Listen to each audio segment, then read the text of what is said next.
One of the problems that consumers have regarding their cell phones is the whole carrier issue. And I noticed that Samsung sort of plays nice with you produce phones for all of All the the carriers. major carriers and in fact around the world. Do you foresee a day where the consumer will be unlocked from the carrier stranglehold? I think it's coming. At some point in the future, whether it's 2 years, 5 years, 10 years, I don't know.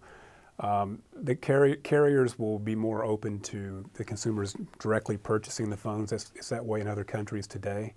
So I think we're in a kind of a transition period right now where the carriers are the primary means by which consumers get their cell phones.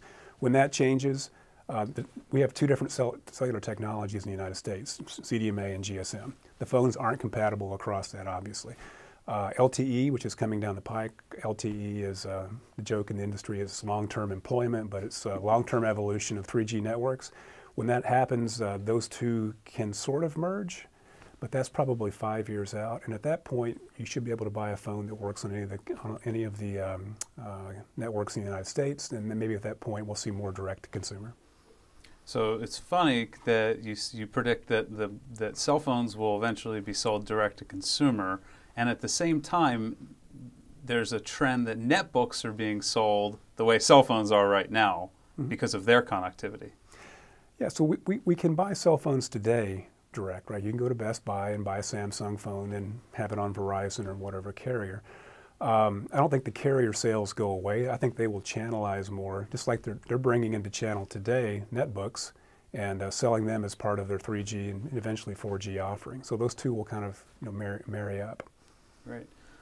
So if you were going to look into your crystal ball, which is obviously your job, what really new exciting things you've mentioned? 4G, which is WiMAX, is that right? WiMAX and LTE. And LTE. What other exciting things are maybe not coming out this year at CES, but we might see in 2014 CES? So number one, my crystal ball is in the shop this week, so I don't expect a very clear prediction.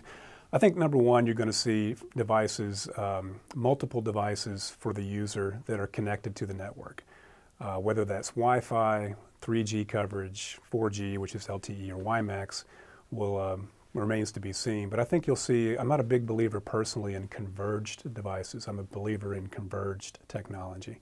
You have a device, you have a set of stuff, to steal a phrase from George Carlin, that you want to carry around with you. You want access to that stuff. Let's say your stuff is MP3s and videos. You want that on your cell phone. You also want that on your television. You want that pretty much ubiquitously with any device that you own. So one of the ideas that I've been kicking around is that I would like to have a device. I would like to have the capability of any device that I pick up becomes instantly mine. So if all of my data, quote unquote, or content is in the cloud, whether I'm accessing a Samsung television in a hotel room or I'm accessing a Samsung phone new for the first time, as soon as I authenticate to that phone and I can prove who I am, I want access to my stuff. So I think that's where the future is headed, is that we're going to stop thinking about islands of our stuff, where there's stuff on my MP3 player, there's stuff on my television, and think more about a larger collection of things that I happen to be able to access from one of many devices. Some devices that I don't even own personally. They're actually like in a hotel room or at a conference center or things like that. A little spooky in some ways because all your data lives in the cloud, and it's a little bit scary for some people, but I think that's where the future is heading. So you mentioned cell phones, you mentioned netbooks, you mentioned MP3 players.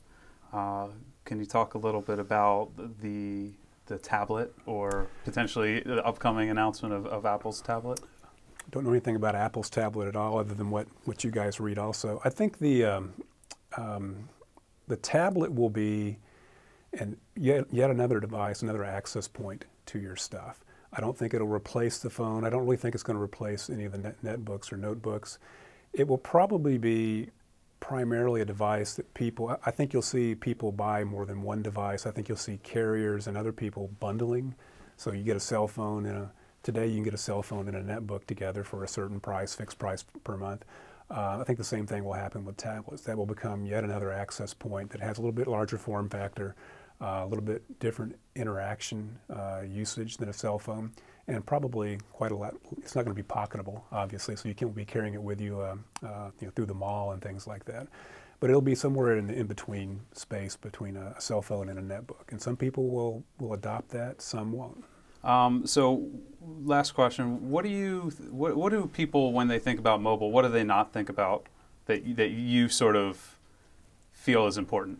Going back to the cloud idea, I think people associate mobile in their head with a cell phone, and mobile in the future is not going to be about the cell phone. It's going to be about ubiquitous access to things in the cloud. You can envision a day where all of the devices will have, it's called M2M, machine to machine in the industry.